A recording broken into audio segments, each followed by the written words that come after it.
Hi, I'm Rod Bryant. Welcome to Yeshiva Perchei Shoshanim's Noahide Mitzvah and Lifestyle course. I hope that your studies have been fruitful and you've been enjoying them. As we have always said, to remind you each class, take time to ask questions. And if you have any questions that are pertaining to this class, go into the chat section, ask your question, and I'll return your answer as soon as I possibly can. We are now in the third installment of Noahide Identity, dealing with Ger Toshav.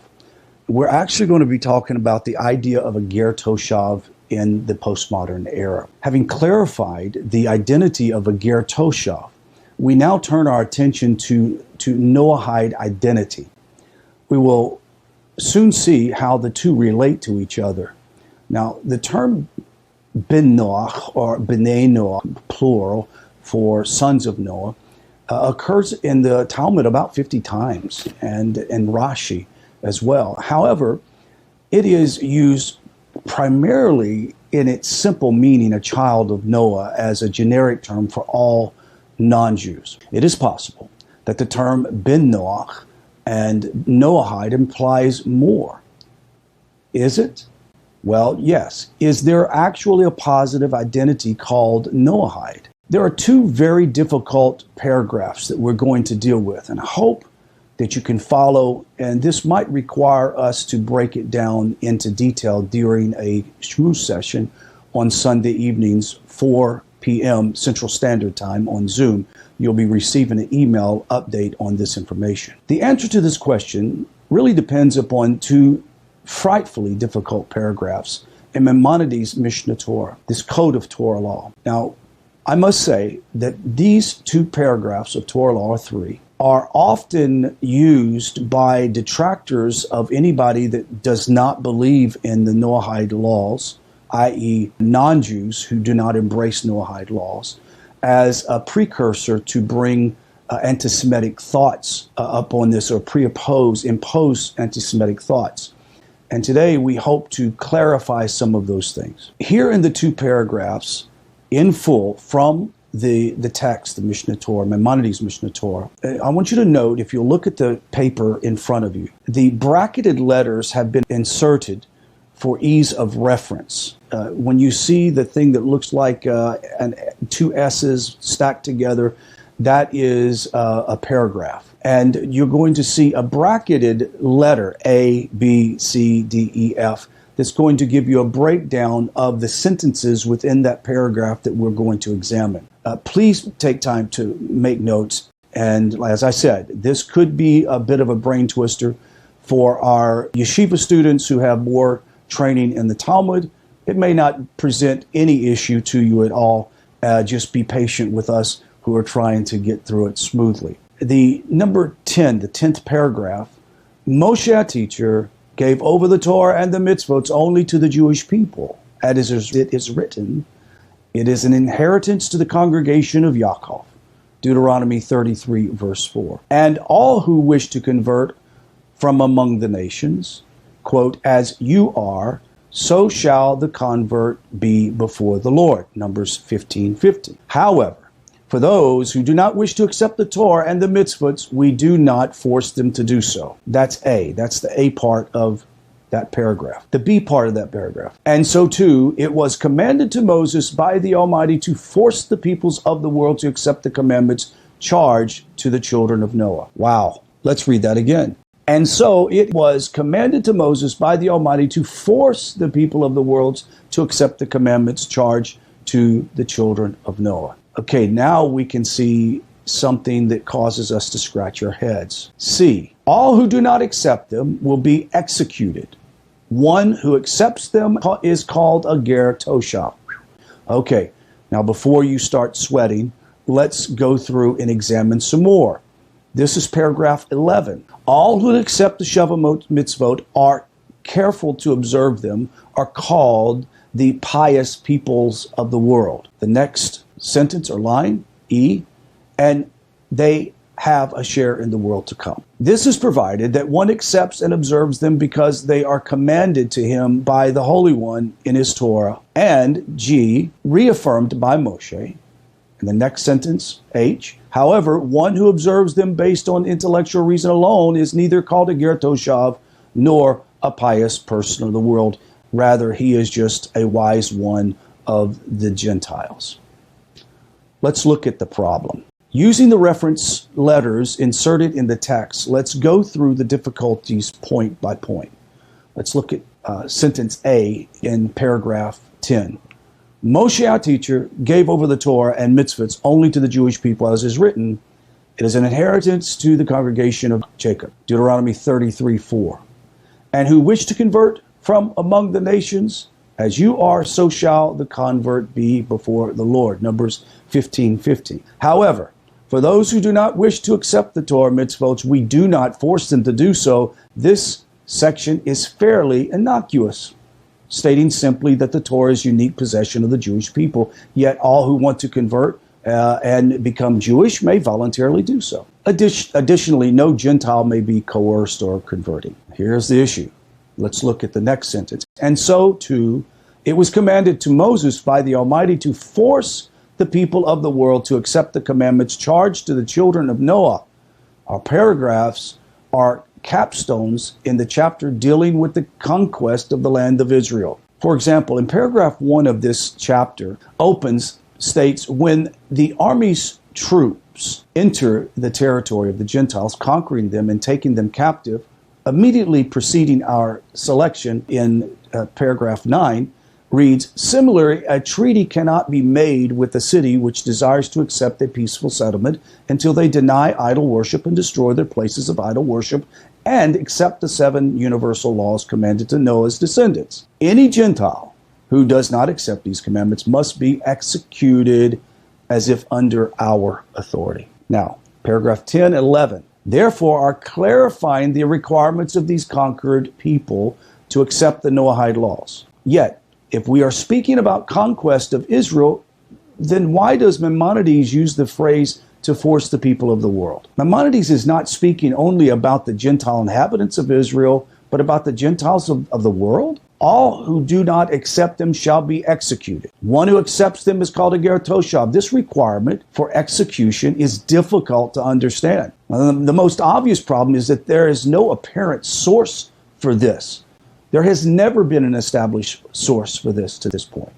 Furthermore, if we understand the B sentence in paragraph 10 as requiring forced acceptance of Noahide laws upon the peoples of the world, then C in that sentence of paragraph 10 would require execution of everyone who refuses, would even mandate the execution of those who fulfill the Noahide laws, yet who never accepted them formally before Beis Din. This yields a startling conclusion. We're going to look at the sentence that's labeled H under paragraph 11. However, one who observes them based on intellectual reason alone is neither called a ger toshav nor a pious people of the world. He is rather of the wise ones of the Gentiles. We see that person who observes the Noahide laws based on reason alone is not someone who has accepted these laws before Beis Din. There are plenty of people in the postmodern era that would fit within this category. They follow pretty much the Sheva Mitzvot because it just makes sense to them, not because the God of Abraham, Isaac, and Jacob requires that of the descendants of Noah and as well the Jewish people. Therefore, according to B and C of paragraph 10, such a wise one of the Gentiles would also be executed for failing to accept the Noahide laws. Well, the net result of this simple reading of Maimonides is to erase the identity of the B'nai Noach and Noahide entirely. According to such readings, the only available option is a Gentile is to convert to Judaism and become a ger toshav or be executed. There have been some rogue elements within the Jewish world that, or when I say rogue, I'm talking about very remotely rogue elements that would say there is no Noahide and you should convert, and they will quote this text to use this. We're attempting in this class to clarify this and debunk those who would say there is no Noahide and you shouldn't become a Noahide. It's not supported by the Mishnah, and therefore you should convert. Let's look at paragraph 11. Only creates more problems for us. Let's look at the sentence that's labeled D in paragraph 11. All that accept the Sheva Mitzvot are careful to observe them are called the pious people of the world. The classification of a pious person of the world has no clear Talmudic precedent. This is only true, however, of our modern editions of the Talmud. For example, in Sanhedrin 110b discusses the reward earned by the children of the wicked, of the idolaters. Rashi, commenting on this passage, similarly refers to the merit of the children of righteous of the idolater. In both instances, Mesoras Hashas indicates that earlier versions of the text, both in the Talmud and Rashi, read the children of the nations of the world and the pious people of the world, respectively. It is likely that our modern text is a product of an offended church censor. Let me explain. During the period of time in which the Roman Catholic Church was attempting to destroy ancient text and to censor text in Europe, there have been Talmudic texts that were forced to be changed or censored by church censors. And if you want to know more information, it's very easy to research and do some searching on the internet, and you can find this out. What is odd, though, is that the tying of the status of a pious person to the acceptance of the Noahide laws is this. Or let's look at bracket E, the sentence E. It says, and they have a share in the world to come. This passage presents little that is surprising. The Talmud has already demonstrated that Gentiles receive a reward for fulfilling the mitzvahs. However, we again have the questions, why is the receiving of eternal reward in the world to come dependent upon the status of a pious person? F and G, the sentences labeled F and G in paragraph 11, this is provided that one accepts and observes them because they are commanded to him by the Holy One, blessed be he, in his Torah and reaffirmed by Moses, or reaffirmed by Beis Din, etc., etc. Maimonides requires acceptance of the Noahide laws based upon the Sinaitic revelation, rejecting the validity of acceptance based on the original Noahic covenant. However, acceptance based on the Sinaitic revelation, a Gentile does not receive reward in the world to come for fulfilling the Noahide obligations. However, one who observes them based on the intellectual reason alone, neither called a ger toshav nor a pious person. He is rather just a wise one of the Gentiles. Look, Maimonides informs us that not only is acceptance based on the Noahic covenant insufficient, but even fulfillment of the Noahide laws based on reason or logic is unacceptable. Let me explain that again. Just for one to say, well, the laws that were given to Noah, we follow them because we're children of Noah. Or they just make sense. They're logical. This is really an unacceptable reason to follow those if you want to receive the full merit in the world to come. One who observed the Noahide laws based upon reason does not merit being called a pious person, but a wise person. He's not stupid. He's not an evil person, but he's not fully going to receive the reward he should and could. Furthermore, one who observes his laws based upon what appears precluded from receiving any reward. Maimonides only grants reward to one who accepts the laws based in the belief that it came from Sinai. And check the sentence D and E in the paragraphs above. Now, let's make sense of paragraph 10 and 11. The issue in paragraph 10 of forcing acceptance and executions we deal with later. The immediate issue, the question of Noahide identity, requires unraveling of paragraph 11 or verse 11. All who accept the Sheva Mitzvot are careful to observe them are called the pious people of the world. Bracketed in E in that next paragraph, and they shall have a share in the world to come. And the next sentence, this is provided that one accepts and observes them because they are commanded to him by the Holy One in his Torah. And next sentence, affirmed by Moses. And next sentence, however, one who observes them based on intellectual reasons alone is neither called a ger toshav nor a pious person of the nations. He is rather of a wise one of the Gentiles. Now, Rabbi Yosef Karo, author of the Shulchan Aruch, notes that there is no apparent textual source for this paragraph. Writing, it appears to me that our master made this statement as a result of his own deduction. Despite this lack, Rabbi Caro agrees with Maimonides' conclusion in paragraph 11. Without a textual source, scholars have been left to speculate as to Maimonides' reasoning. However, the Sefer Toldot Adam records a curious story about Rabbi Shlomo Zalman of Zolotzin, brother of famed Rabbi Chaim of Zolotzin. A visiting Sephardic rabbi asked Rabbi Zalman to explain several difficult sections of Maimonides' writings. When asked about the source of our paragraph 11, the author tells us that the Rabbi Zalman offered up a following midrash. Rabbi said, "I have heard that the pious of the nations of the world have a share in the world to come. However, we have not been taught so with regard to the wise men of the nations of the world. Who is a pious man from the world among the nations of the world? He who accepts the Sheva mitzvot, or 7 commandments, because they are written in Torah? A wise man from among the nations of the world, however, is one who observes them based on his own reason." Sefer Toldot Adam, however, does not identify this midrash. In fact, since his quotation of it, no one has ever succeeded again in locating it. In the 20th century, however, the manuscript of a lost midrash, Mishnah Rebbe Eliezer, was discovered and published.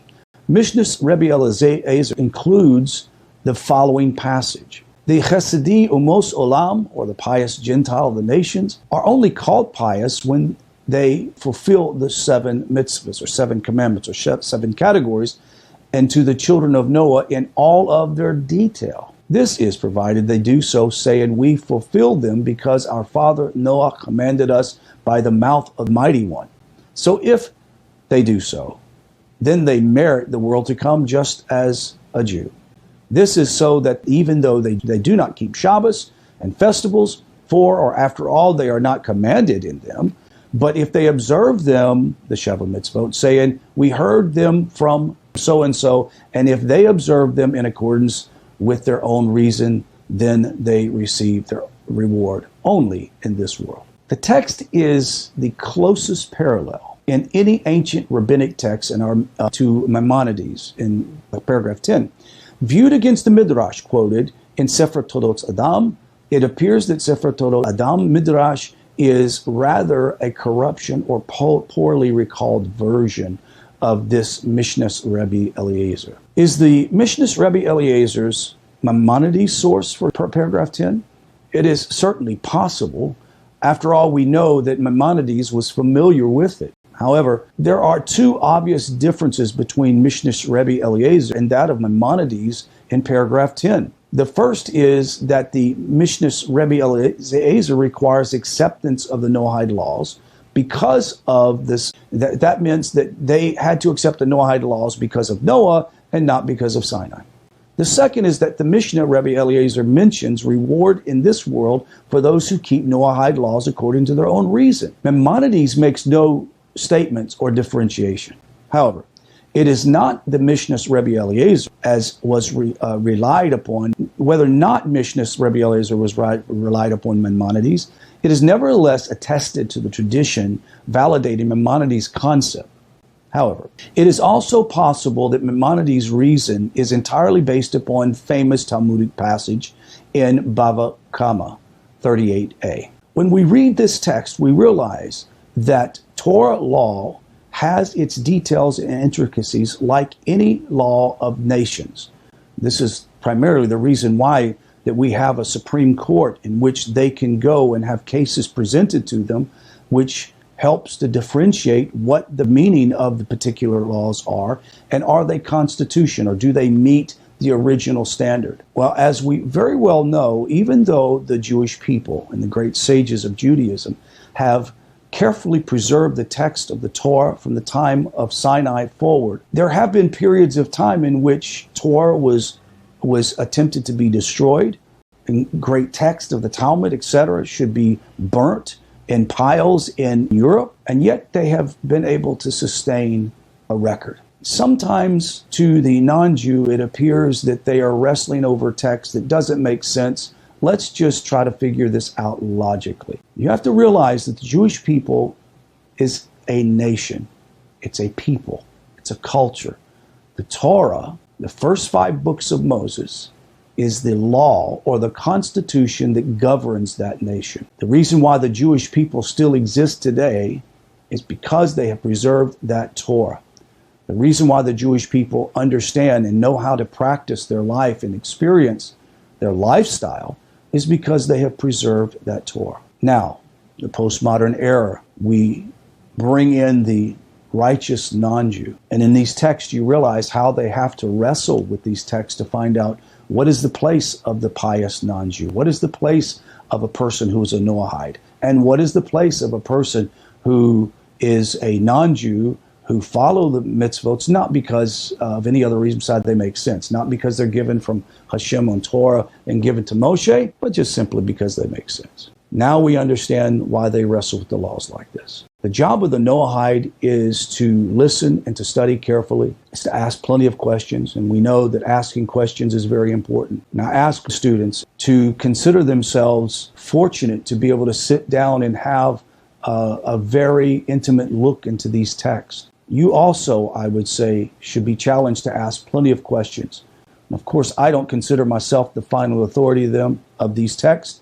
There are pashtuns that are final authority on this text, and I would ask the hard questions. So this concludes this class. I'll see you in next class.